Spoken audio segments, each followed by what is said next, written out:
তো hello guys, তুমি সবাই কেমন আছো? আশা করি ভালোই আছো। তোমরা তো একটু ফানি কিং মজা রাজা দেখলেই হয়ে যাবে তাজা। আজকে আমি যাকে নিয়ে করবো রোজ তাকে করে দেবো একদম বেগুন ভাজা। তাহলে চলো বেশি ভাট না হোক, আজকের ভিডিও শুরু করা যাক। Let's start.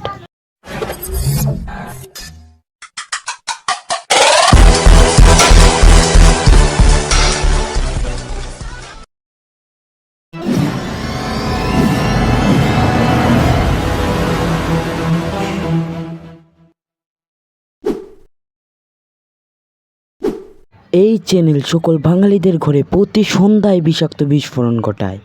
আর এর এক ক্ষতিকারক বিষ হলো ছ্যাবলা নাম্বার 1, দিদি নাম্বার 1। দিদি নাম্বার 1 এমন একটি ভারতীয় গেম শো যার প্রথম রাউন্ডে ছোট থেকে বুড়ো অব্দি সকলকে কুমড়ো পড়ে মাটিতে গড়াগড়ি খেতে হয়, সুতায় বাঁধা জিলাপি বিস্কুট ইত্যাদি লাফিয়ে লাফিয়ে নুচ্চের মতো খেতে হয়, এমনকি নিজের স্বামীর পেছনে সপাটেও মারতে হয়। হে ভগবান, আমাকে তুমি কোন পাপের ফল দিচ্ছ? আমার নিজের স্ত্রী আমার পেছনে মারতে মারতে আমার একদম পেছন লাল বানিয়ে দিয়েছে। দিদি নাম্বার 1-এর দ্বিতীয় রাউন্ডে গান গাওয়া হয়।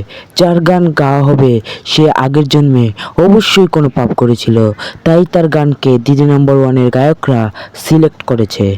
গানগুলো ঠিক এরকম: আগুনের পরশ বনি ছোঁয়াও পাছায়, এ জীবন ধন্য করো, এ জীবন ধন্য করো, এ জীবন ধন্য করো।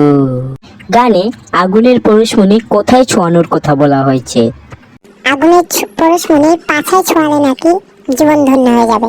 হে ঈশ্বর, আমি কি পাপ করেছিলাম যে তুমি আমার গানকে দিদি নম্বর 1-এ পাঠালে? দিদি নাম্বার 1-এর তৃতীয় রাউন্ডে একজন 1 কিলোমিটার দূরে দাঁড়িয়ে ভুলভাল ইঙ্গিত করে আর পার্টিসিপেন্টদের তা গেস করতে হয়। এই রাউন্ডটা ঠিক এই রকম: মালতী আপেল। যা, এটা সবার সামনে বলা যায় নাকি? তুই যা ভাবছিস তার আগে সরে যোগ কর।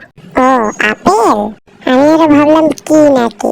দিদি নাম্বার 1-এর চতুর্থ রাউন্ডে ভেরি ইজি অ্যান্ড ইনলজিক্যাল কোয়েকশন দেওয়া হয়, কিন্তু এর উত্তর তুমি দিতে পারবে না। এর কারণ রচনা ব্যানার্জি পারমিশন না দেওয়া পর্যন্ত কেউ যদি উত্তর বলে দেয় তাহলে তাকে মেরে পদের ছাল তুলে দেওয়া হয়। আমি এর উত্তর পারবো। পারলেও বলবি না, না হলে তোকে মেরে তোর পদের ছাল তুলে দেব। এবার বলো, বলার পরে বলবি। আচ্ছা, এখন তো বলো না হার্ট অ্যাটাক করাবে। এবার তারপর বলো।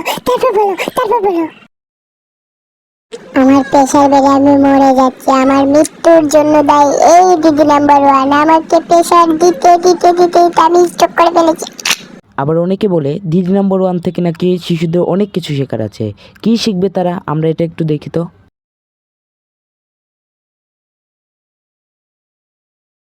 বাহ, এটাই শিখবে শিশুরা। পতাকা লাগিয়েছে তাও উল্টো। তাহলে দিদি নাম্বার 1-এ কি শিশুদের উল্টো পতাকা লাগানো শেখায়? এই পৃথিবীতে যে আর কত কি দেখতে হবে। আবার দিদি নাম্বার 1-এ যারা যায় তাদের অবস্থা এমন হয়। হে ঈশ্বর, আমি কেন যে দিদি নাম্বার 1-এ আসলাম?